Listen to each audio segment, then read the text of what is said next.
Hey viewers, my name's Kara and I'm your Tuesday host on the Pagan Perspective, and this week we are talking about evil.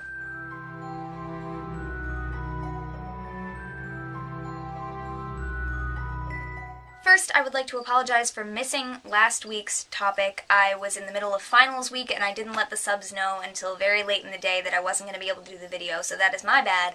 But I have done the video and it is up on my personal channel now, so I will put a link over here to it so you can go and check out my perspective on invocation and evocation should you so desire. Second, I would like to apologize for the terrible lighting in this room. It is never going to get any better, but I keep doing videos in here because this is where my stuff is and it's comfy. So this week we are talking about evil, and this question comes in two parts. The first part is concerning the Wiccan Rede, and the third line, which reads, in my copy that I have printed in the back of my book, "For tread the circle thrice about to keep unwelcome spirits out." And his question has to do with the fact that some people use a version of the Wiccan Rede that replaces the word unwelcome with evil, so therefore it would basically say, tread the circle thrice about to keep evil spirits out.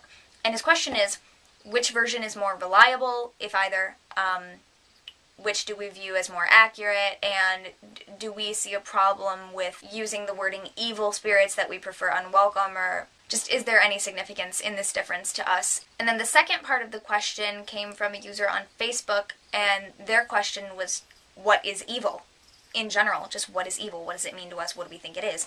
And so these two go very well together, so I put them together this week. I prefer the word unwelcome. Poetically, it fits the meter better. For tread the circle thrice about to keep unwelcome spirits out. And that sounds a lot better than for tread the circle thrice about to keep evil spirits out.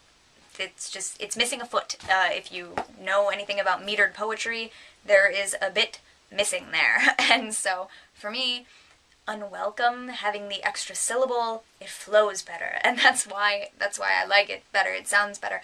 But also, just in the wording, unwelcome versus evil, to me, they're the same thing. As long as you get the meaning out of the line, that you cast a circle to keep things that you don't want in your circle out, then it really doesn't matter if you say unwelcome or evil. But as for what is evil, to me, I don't use the word evil a lot because I don't think that things are generally like good or evil, because there's a lot of gray area in the world in general. But for me, evil, if I were to use that word, would be something that messes up the balance and the harmony in things, and something that screws with the way things should be and the natural order of things. And something evil would be something harmful and ruinous and haphazard and out of balance, and something really overly negative. Just anything that would destroy the balance and the harmony and the order and the unity of things. Something that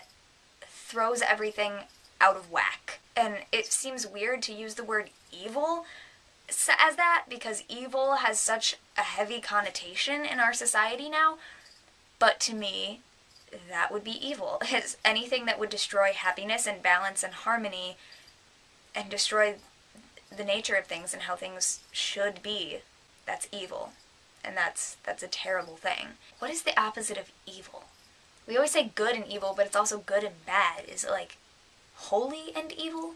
That's a totally other question. But anyway, something that would be good to me then would be things that allow harmony and balance and unity and awesomeness and coalescence of things in the way that the universe should be. So of course, putting that back into the context of the Rede, evil things would be unwelcome things that I do not welcome. But I think that unwelcome almost works better for some people also, because of course you want to keep things out of your circle that are unwelcome to you. But there could be some people, I don't know why, but there could be some people who would welcome things into their lives that other people would consider bad. Or there could be things that other people consider generally good that a person does not want to welcome. I don't know why that would happen, but it could happen. There are conditions where that could happen. So I feel like unwelcome just has an easier connotation to follow, that obviously if something is not welcome, you don't want it in your circle, and that's why you cast your circle to keep that thing out. For most of us, those would be evil things, and that's why I think that It doesn't matter which word you use, as long as you get the overall meaning of the line and know what it means and why it's in the read and why we say it, then I don't really think it matters the word choice specifically. It's just like the final couplet of the read, the thing that we normally think of as the read. In my version that I have printed here, it says, "These 8 words the read fulfill, and ye harm none, do what ye will."